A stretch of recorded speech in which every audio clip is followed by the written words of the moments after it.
Ok,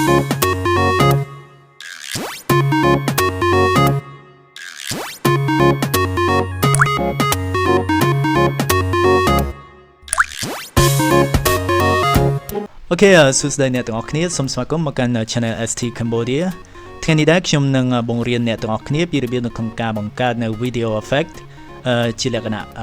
ផ្លែឡាមដោយដែលបងប្អូនទាំងអស់គ្នាបានឃើញនៅក្នុង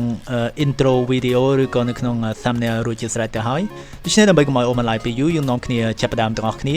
អូខេឥឡូវយើងចូលទៅកាន់ create new ជំហានបន្តមកទៀតបងប្អូនធ្វើការជ្រើសរើសទំហំ 1.1 next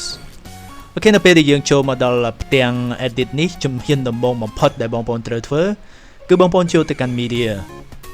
បន្តមកទៀតបងប្អូនធ្វើការជ្រើសរើសនៅរូបភាពណាមួយដែលបងប្អូនចង់ធ្វើការ edit មកសម្រាប់ខ្ញុំផ្ទុកនៅក្នុង folder tutorial 6 នេះដូច្នេះខ្ញុំចុចទៅកាន់ folder ហ្នឹងបន្តមកទៀតខ្ញុំធ្វើការជ្រើសរើសនៅរូបភាពចំនួន5យកទៅ edit សម្រាប់បងប្អូនចង់ដាក់ប្រមាណក៏បានដែរប៉ុន្តែសម្រាប់ខ្ញុំចង់ដាក់5អូខេឥឡូវខ្ញុំធ្វើការ select 5ហ្នឹងមកអូខេឥឡូវជំហានបន្តមកទៀតយើងធ្វើការទាញរូបហ្នឹងមកខាងស្ដាំមកឥឡូវនេះយើងបានរូបភាពចូលទៅផ្ទាំង edit របស់យើងហើយដូច្នេះជំហានបន្តទៅទៀតដែលយើងត្រូវធ្វើគឺយើងធ្វើការដាក់នៅ graphic ទៅលើរូបភាពនីមួយៗរបស់យើងអូខេវិធីសាស្ត្រនៅក្នុងការដាក់ graphic បងប្អូនគ្រាន់តែធ្វើការ select ទៅលើរូបភាពហ្នឹងមកបន្តមកទៀតបងប្អូនចូលទៅកាន់ clip graphic បងប្អូនចូលទៅកាន់ពាក្យថា light slider សម្រាប់ light slider បើសិនជាបងប្អូនអត់ទាន់មានទេបងប្អូនអាចចូលទៅកាន់Kinemasters Asset Store នេះបានឥឡូវយើងចូលទាំងអស់គ្នាអូខេជំហានបន្តមកទៀតគឺយើងចូលទៅកាន់ Modern and Simple បងប្អូនចូលទៅកាន់ Modern and Simple ទៅបន្តមកទៀតបងប្អូនធ្វើការ scroll វាចុះមកក្រោមមក scroll ចុះមកក្រោមដើម្បីស្វែងរកនៅពាក្យ Light Slider បងប្អូនធ្វើការបន្ត scroll ចុះមកក្រោមទៀតមកអូខេឥឡូវយើងចូលមកដល់ Light Slider បងប្អូនគ្រាន់តែធ្វើការ select ទៅលើរូបហ្នឹងមកហើយបងប្អូនចុចទៅលើពាក្យ install នេះសារខ្ញុំ install រួចហើយគឺវាចេញបែបហ្នឹងឯងឥឡូវយើងធ្វើការថយក្រោយយើងធ្វើការបិទដើម្បីចូលទៅ edit បន្តនៅវីដេអូរបស់យើងអូខេវិធីសាស្ត្រនៅក្នុងការដាក់ light slider ទៅលើរូបភាពបងប្អូនគ្រាន់តែ select ទៅលើរូបភាពហ្នឹងបងប្អូនចូលទៅកាន់ light slider select ទៅលើជម្រើសទី1ដាក់រូបទី1សម្រាប់រូបទី2ខ្ញុំដាក់ជម្រើសទី2សម្រាប់ការសម្រេចចិត្តដាក់អាស្រ័យទៅលើបងប្អូនទេ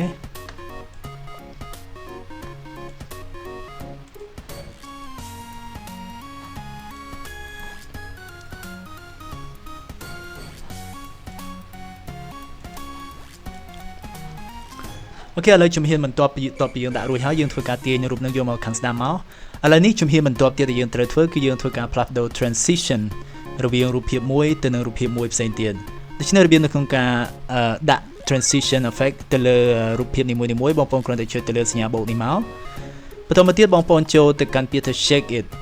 បើសិនជាបងប្អូនមានបងប្អូនដាក់ចុចទៅលើ shake it នឹងស្រេចទៅប៉ុន្តែបើសិនជាបងប្អូនអត់ទាន់មានទេបងប្អូនអាចចូលទៅកាន់ Kinemasters Store បានដូចគ្នាបន្តមកទៀតបងប្អូនចូលទៅកាន់ពាក្យថា action អូខេសូមបងប្អូនរងចាំបន្តិចវាកំពុងតែ loading អូខេជំហានបន្តទៅទៀតបងប្អូនធ្វើការ scroll ចុះមកក្រោមមក scroll មកក្រោមរហូតបងប្អូនរកឃើញពាក្យថា shake it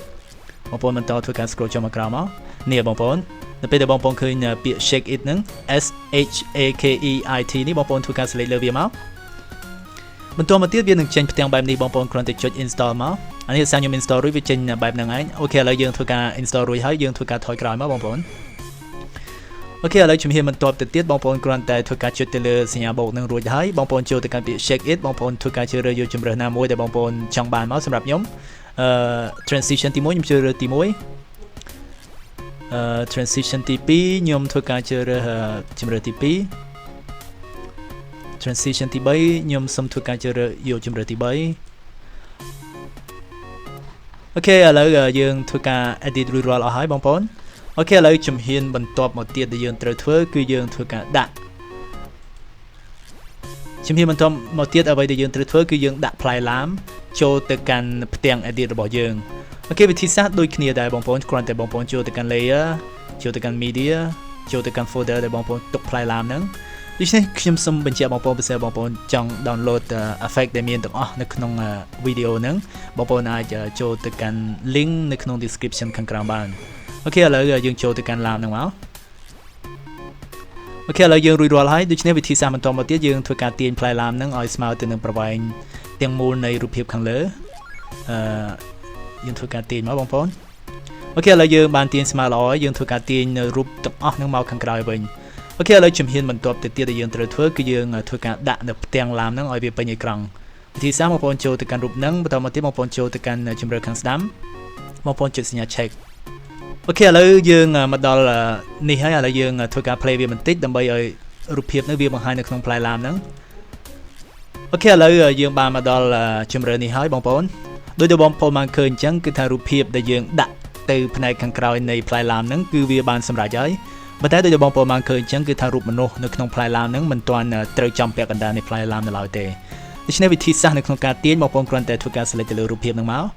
បងប្អូនធ្វើការចុចទៅលើរូបជម្រើសទី2នេះ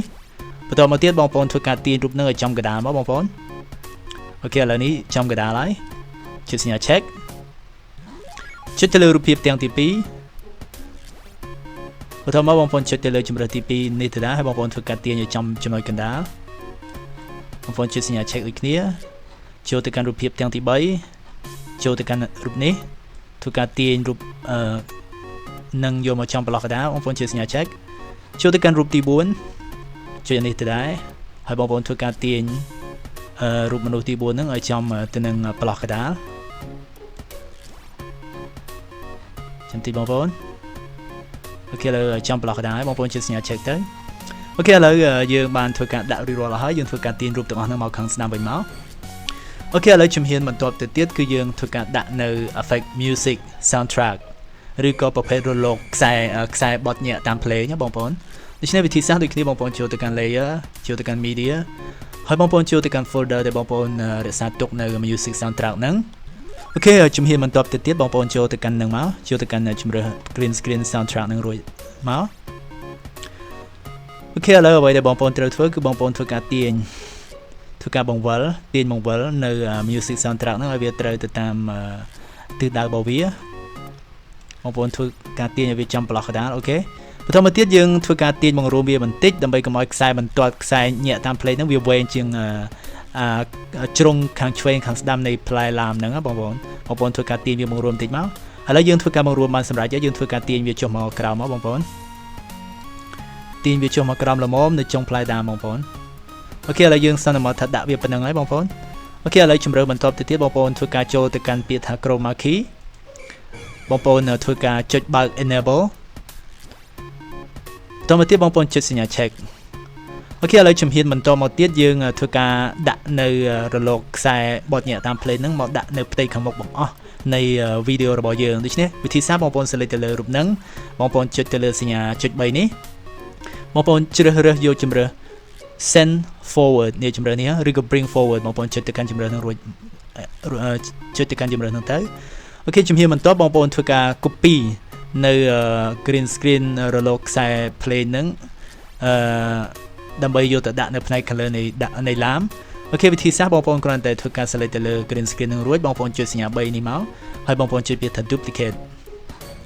បន្ទាប់ពីបងប្អូនធ្វើការ duplicate បងប្អូនធ្វើការទាញវាទៅលើមកបងប្អូន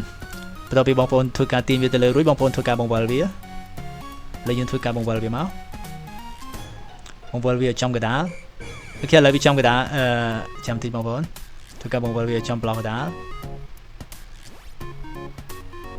អូខេឥឡូវវាចំកណ្ដាលយើងធ្វើការទាញវាឡើងទៅលើមកបងប្អូនធ្វើការទាញវាដាក់ឲ្យចំនៅជ្រុងផ្លែឡាមនីមួយអូខេឥឡូវយើងធ្វើការដាក់វារួចរាល់បងប្អូនចុចសញ្ញា check មកអូខេឥឡូវយើងធ្វើការ play វាសាកល្បងមើល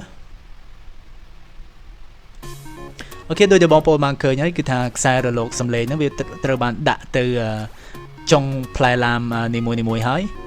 ដូច្នេះជំរឿបន្ទាប់ទៅទៀតគឺយើងធ្វើការដាក់ effect បន្ថែមមួយទៀតអូខេដូច្នេះដើម្បីដាក់ effect បងប្អូនចូលទៅកាន់ layer ចូលទៅកាន់ media ចូលទៅកាន់ tutorial 6តោះមកបងប្អូនធ្វើការជ្រើសរើសនៅកញ្ចុង galaxy នេះហ៎បងប្អូនចុចទៅលើរូបហ្នឹងមកអូខេឥឡូវយើងបាននៅកញ្ចុង galaxy នឹងរួចហើយយើងធ្វើការបង្វិលមកបងប្អូន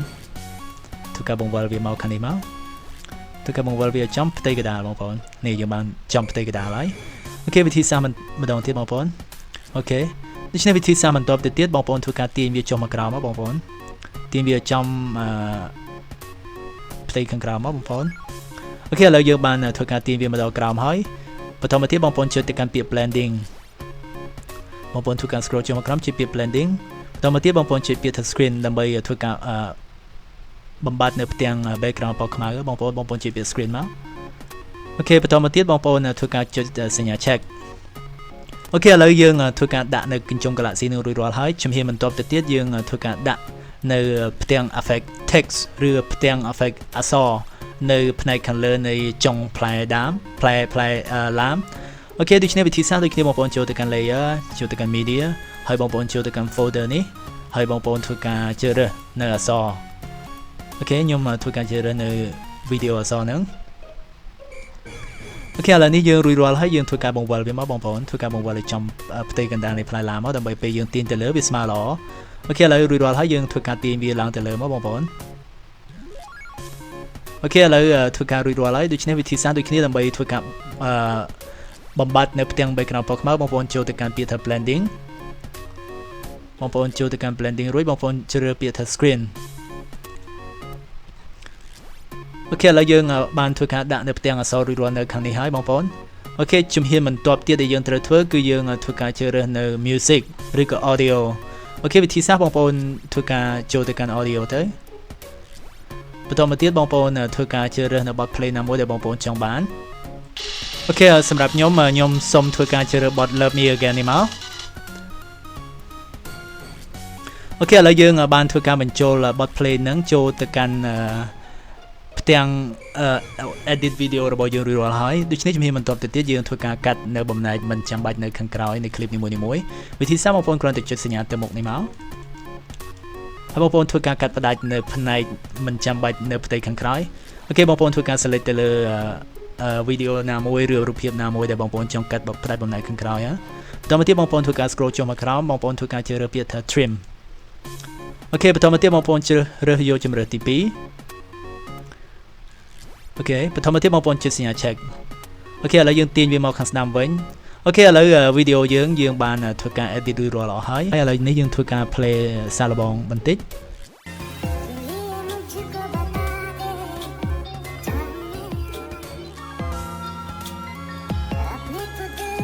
អូខេអរគុណអ្នកទាំងអស់គ្នា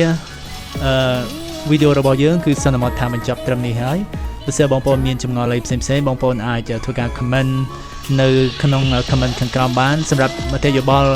ឬក៏សំណួររបស់បងប្អូនខ្ញុំនឹងព្យាយាមឆ្លើយឲ្យបានលឿនតាមដែលអាចធ្វើទៅបានអរគុណបងប្អូនទាំងអស់គ្នាជួបគ្នានៅវីដេអូក្រោយ